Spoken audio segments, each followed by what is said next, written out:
Chaque individu voit son patrimoine évoluer en fonction de son âge, de sa profession ou encore de sa situation familiale.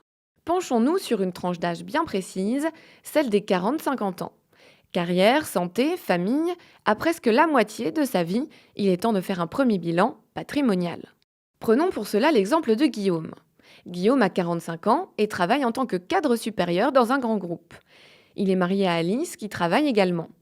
Ensemble, ils ont 2 enfants, âgés de 15 et 10 ans. Tous ces paramètres ont façonné leur patrimoine et guideront leurs choix futurs. Et les choix, souvent, ça commence avec le logement. Guillaume et Alice sont propriétaires de leur résidence principale depuis quelques années. Mais ils sont encore endettés pour 10 ans. C'est donc dans un bel appartement que vit toute la famille, dont Arthur, 15 ans, qui rêve de faire une école d'ingénieur une fois son bac en poche.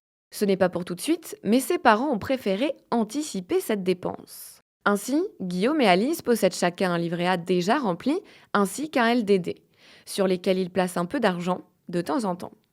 Ils pourront puiser dans cette épargne de précaution lorsqu'Arthur entamera ses études supérieures.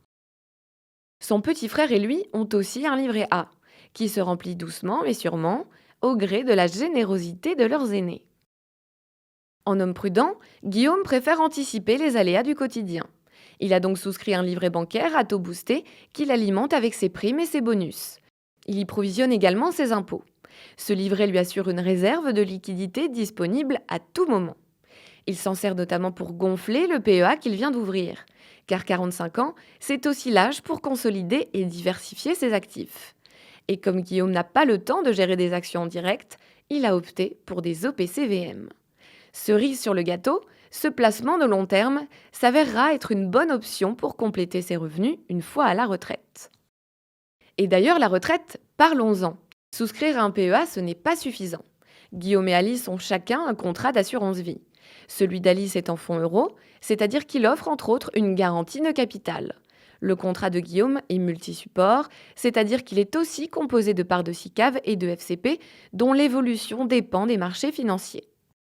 Enfin, cette année, Guillaume a reçu une belle promotion.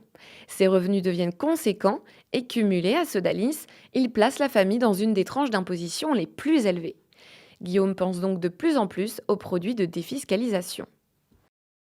On lui a conseillé d'investir dans des FCPI et des FIP, l'occasion de diversifier encore un peu plus ses actifs et de diminuer le montant de ses impôts. Mais attention au plafonnement des niches fiscales.